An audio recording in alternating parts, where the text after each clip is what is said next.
So joining us this morning on a live chat is the CPS, the Chief Press Secretary to the State Government, Comrade Nsagil. He's coming to talk to us. He's here to talk to us about the activity of the state government. Good morning, sir.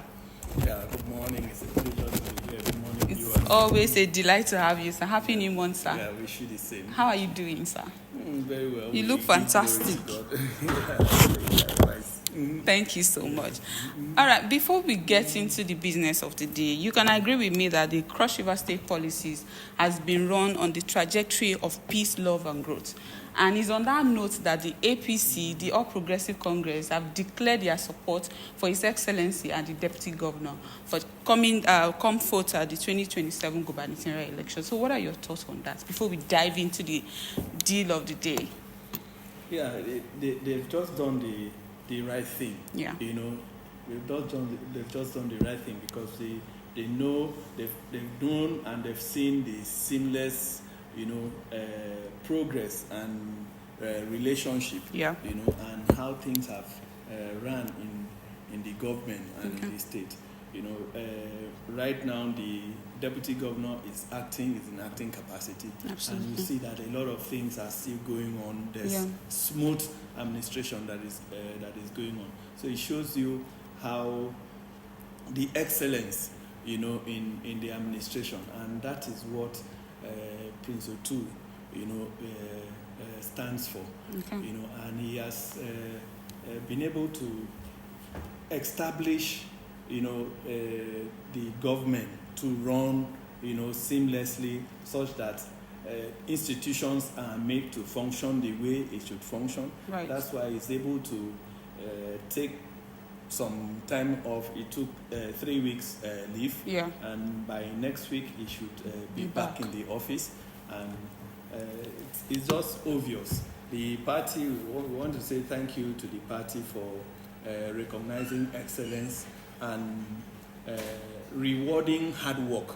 Absolutely. Yes. So yes, we know this is democracy.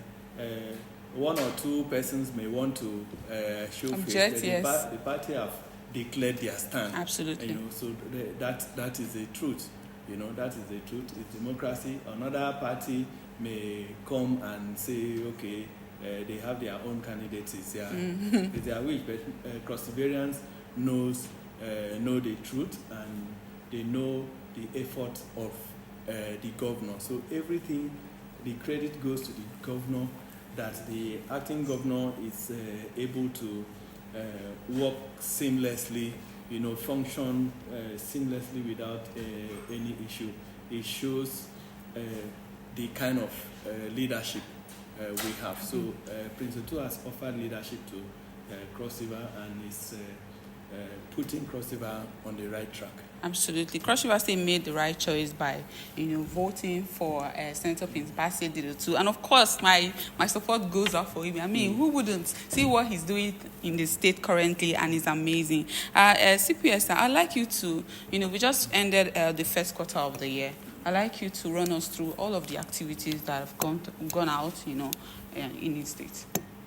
Yeah, there are so many activities across different the major sectors, ones, yes. Across different sectors. And one of the things that we will notice, in this first quarter of the year, this is dry season that we are just getting out of dry season into raining season. Yeah. And I can tell you that what we have within this period was actually leveraging on the season. Yeah. The governors so that the temperate region that we are operating in, or we have in Cross River. So anytime we have dry season for development, we need to leverage on it and ensure that a lot of construction work are being done. And that's exactly what happened within this first season. You go to many construction sites, project sites that had been approved. A lot of work had been going on. Yeah, as the rainy season sets in, there may be a little drop in the pace of workflow, and some of it is even for technical purposes. Because there are some roads that would be cleared, graded, and maybe they compact it, and then they allow the raining season to come and run by. They now assess it and see how let it be fully compacted, Okay. you know, before they now know at the point they will be able to put more stone base and then asphalt, you know, and all of that. So those are the kind of things that you saw within this period, this first quarter that was all through the dry season. So Yeah. we try to leverage on a lot of that, and in all sectors, like I said, not just in the road project, Yeah. every other infrastructural development across the state, and the agri sector, you know, also receive attention, because they try to ensure that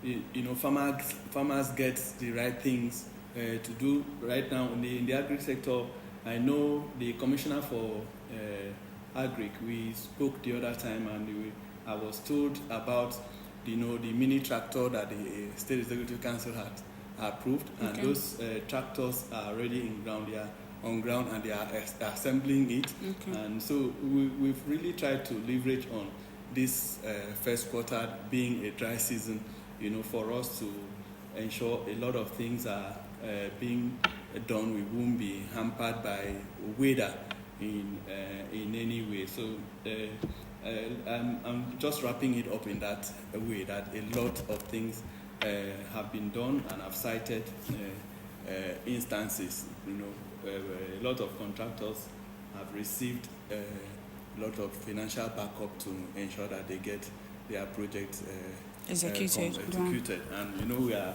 just running down to the second year in office. Yes. You know, so we have so many things to show, and we believe as the time gets by, we'll have a lot to showcase. All right, thank you very much, sir. I would like to quickly, you know, we are working based on the people's first mantra. Yes. That has been working for us so far, so good. And I like the state health insurance scheme that is going on currently to ensure that people have insurance for their health, especially those living in the north part of Cross River State, and all of that, childbirth, you know, and maybe you have a parent that is sick and you need to take them to the hospital. You have, I want you to clarify us on the state insurance scheme, sir.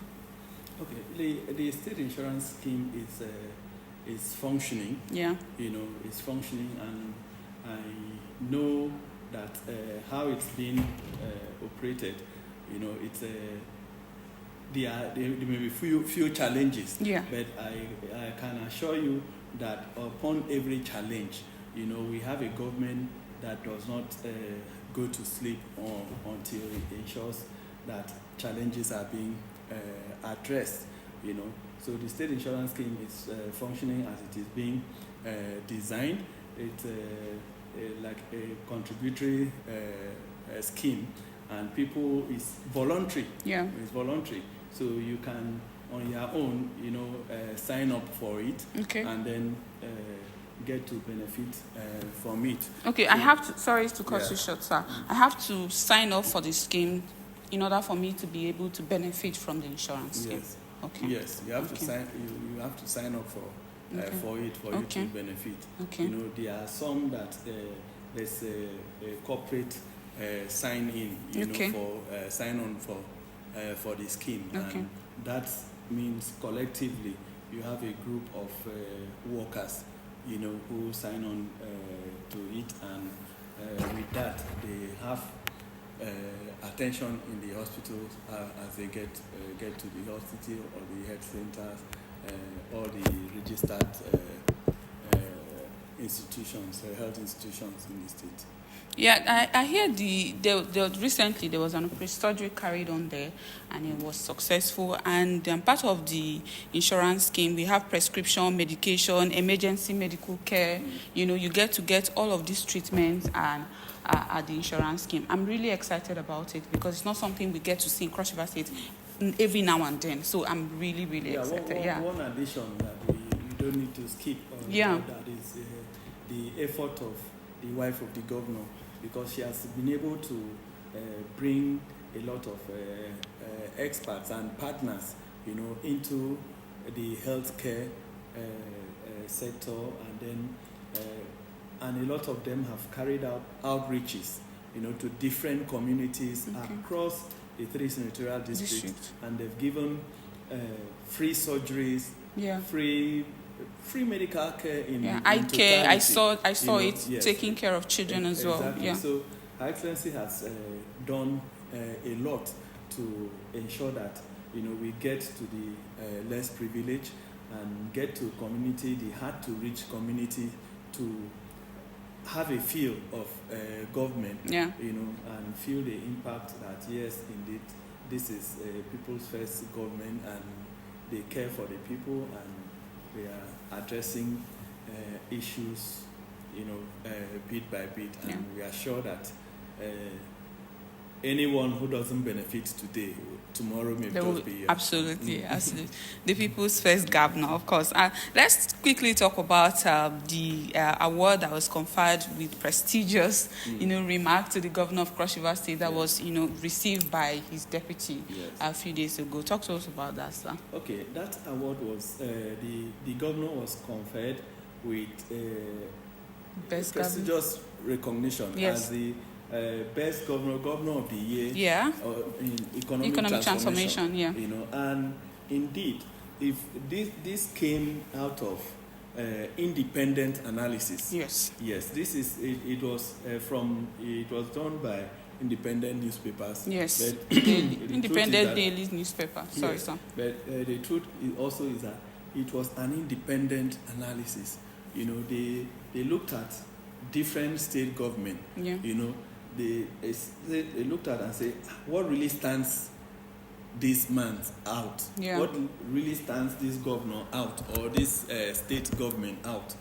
So different state governments. So there were other governors that were being recognized in that same event for one thing or the other. But from their own assessment, they now say, look, this is the best governor in terms of economic transformation, because of the things that they have seen the governor, the tracks that the governor is laying.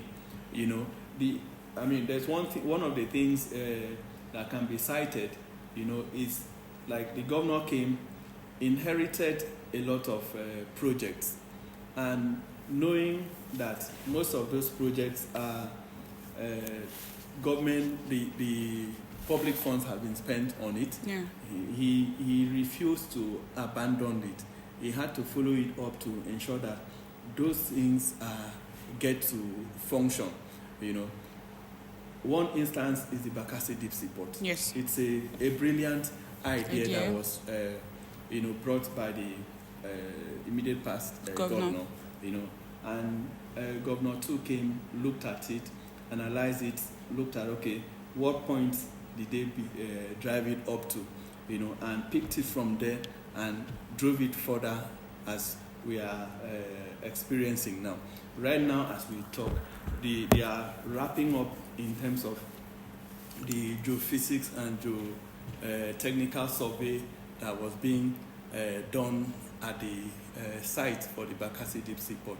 And in 1 month's time, or within the next few weeks, they will be able to wrap that up. And as they wrap that up, the next level is going to be getting into the construction stage.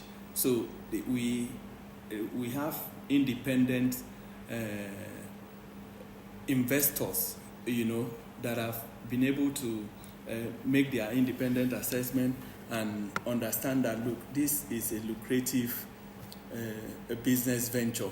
Looking at the feasibility studies around the area, they know that indeed, the Bakassi Deep Sea Port will offer a lot for not just for Cross River State, but for Nigeria and the west coast of Africa. So they've brought in, through the leadership of Afrexim Bank. You have investors that have come in to agree to build and develop the Bakassi Deep Sea Port. So the state government is just giving the drive, and these investors have seen the honesty of the government, the political will, the strong will to transparency achieve, as well, and the transparency of the in the government. So they've agreed to put down their money and pursue that investment. And like the award organizers, saw it, they knew that indeed for this man to drive this process and get organization like Afrexim Bank to buy into it and put down up to $350 million, into the for such a project. It means, this man is looking at the future. Yeah. So when that project is being done and a kickstart, it will turn around economic fortunes of Cross River. Right now, we are crying over the loss of 76 oil wells, yes, and the difficulties for us to do, because that's liquid flow of income, yes, is not there as it should be. So the governor, as he is, keeps cracking his brain to ensure that one thing or the other is done for us to be able to still make ends meet and deliver on the promises and the mandate, that the people has given to him. All right, thank you so much. That was really insightful. Thank you. I'd like to also talk about, as the Chief Press Secretary, sir, recently we saw that the acting governor of Cross River State, Right Honorable Peter Odi, PhD now, welcomed the Commissioner of Police and also the AIG, concerning the incident that happened at Wat Market. I've seen reports on social media. I've seen Cross Riverians, airing out their points, their views, that one of the men that was shot in the hospital was neglected, and nobody has gone there to check on them or see them. But I have seen a video of the deputy governor that he went to the family of the deceased, one of the affected, one of the persons that died that day. So I want you to clarify us on the issue of the man in the hospital and other tragedies. No, the state government had made commitment to ensure that needed assistance is being provided given to those that suffered in the unfortunate incident. So that's and we stand by our word. We can't get against it.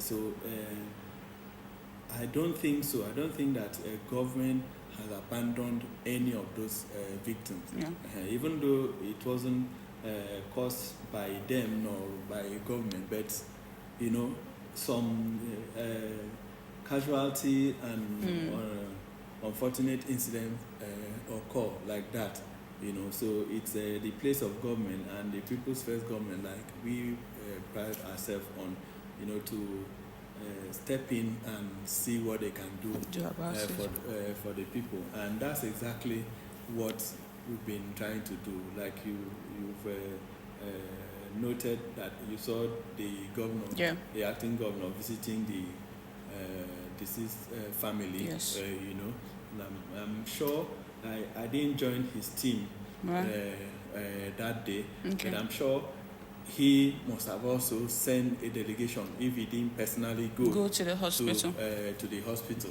and no one will be abandoned, and he's also talking with the police authority to ensure that such a thing doesn't happen again. Because if a police officer is seen to have some mental issues or whatever the case was, there's no how you should not dictate as a management, on time and not deploy such person for duty, and then worse still, hand rifle to the person. So all of these are being addressed, and the governor and the government will not let it go slide, like that. Not let it slide. So just like you said, sir, the people are worried and they also want justice. They want to know what might have occurred, what might have happened, to cause the officer to react the way he reacted. Although the situation is still sketchy, we don't know exactly what happened. So are we going to find out in time?